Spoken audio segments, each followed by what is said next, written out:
The Frog King, or Iron Henry. In old times, when wishing still helped one, there lived a king whose daughters were all beautiful, but the youngest was so beautiful that the sun itself, which had seen so much, was astonished whenever it shone on her face. Close by the king's castle lay a great dark forest, and under an old lime tree in the forest was a well, and when the day was very warm, the king's child went out into the forest and sat down by the side of the cool fountain, and when she was bored she took a golden ball and threw it up on high and caught it, and this ball was her favourite plaything. Now it so happened that on one occasion the princess's golden ball did not fall into the little hand which she was holding up for it, but onto the ground below, and rolled straight into the water. The king's daughter followed it with her eyes, but it vanished, and the well was deep, so deep that the bottom could not be seen. At this she began to cry, and cried louder and louder, and could not be comforted. And as she lamented, someone said to her, "What ails you, king's daughter? Your tears would melt a heart of stone." She looked round to the side from where the voice came, and saw a frog stretching forth its thick, ugly head from the water. "Ah, old water splasher, is it you? I am weeping for my golden ball, which has fallen into the well." "Be quiet and do not weep," answered the frog. "I can help you, but what will you give me if I bring your plaything up?" "Whatever you will have, dear frog," she said. "My clothes, my pearls and jewels, and even the golden crown which I am wearing."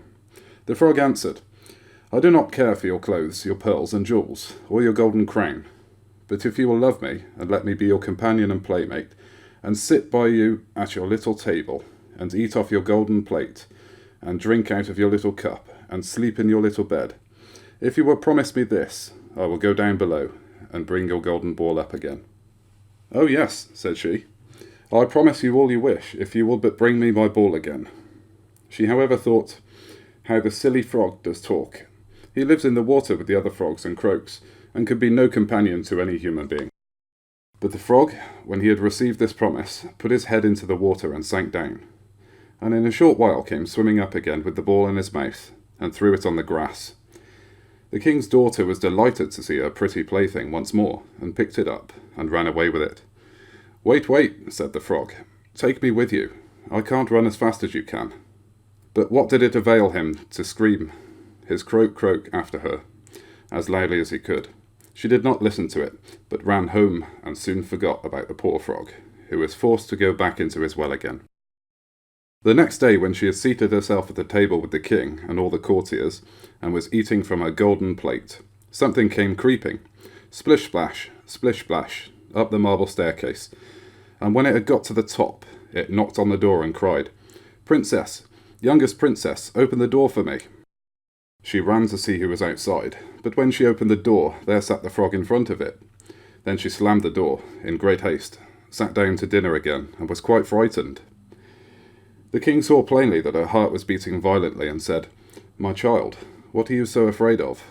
Is there perchance a giant outside who wants to carry you away?" "Ah, no," replied she, "it is no giant, but a disgusting frog." "What does a frog want with you?"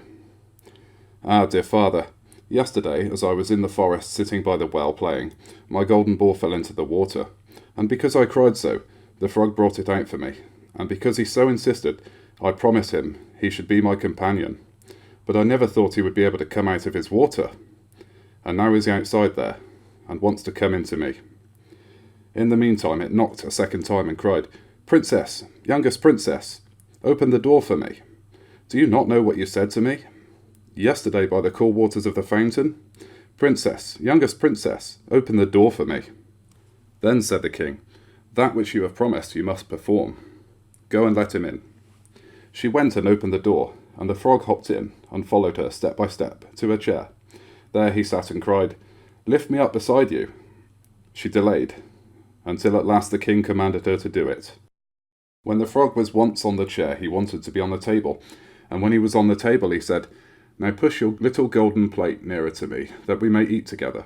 She did this, but it was easy to see that she did not do it willingly. The frog enjoyed what he ate, but almost every mouthful she took choked her. At length he said, "I have eaten and am satisfied. Now I am tired.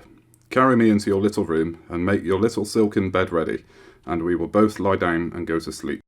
The king's daughter began to cry, for she was afraid of the cold frog, which she did not like to touch, and which was now to sleep in her pretty clean little bed. But the king grew angry and said, "He who helped you when you were in trouble ought not to be despised by you afterwards." So she took hold of the frog with 2 fingers, carried him upstairs, and put him in a corner. But when she was in bed, he crept to her and said, "I am tired. I want to sleep as well as you. Lift me up, or I will tell your father." Then she was terribly angry, and took him up and threw him with all her might against a wall. "Now you will be quiet, odious frog," she said. But when he fell down, he was no frog, but a king's son with beautiful kind eyes. And it came to pass that, with her father's consent, he became her dear companion and husband. He told her how he had been bewitched by a wicked witch, and how no one could have delivered him from the well but herself, and that tomorrow they would go together into his kingdom.